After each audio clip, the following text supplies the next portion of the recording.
ఒక పల్లెటూరులో రామయ్య అనే పేదవాడు ఉండేవాడు. అతను పగలంతా కష్టపడి పనిచేసి తను తినడానికి అవసరమైనంత సంపాదించేవాడు. సాయంత్రానికి తన గుడిసె ముందు ఉండే వృద్ధులకు, కడుపేదవారికి బట్టలు కుట్టి వారికి సహాయం చేయడం అతని అలవాటు. ఒక చలికాల రాత్రి రామయ్య గుడిసె దగ్గర ఒక మనిషి చాలా చలితో వణుకుతూ కూర్చున్నాడు.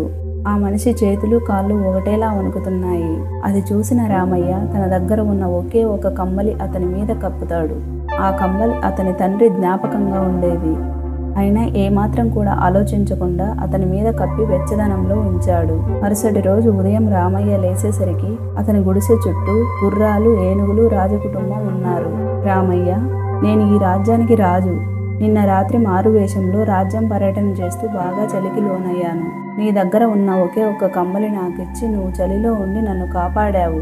నీ దయను నేను మరువలేను అని రామయ్యకి బంగారు నాణాలు, వస్తువులు, ధనం బహుమతిగా ఇచ్చాడు.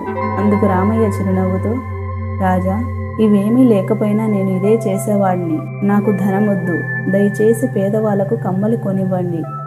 ఈ చలికాలంలో వారిని కాపాడండి అంటాడు.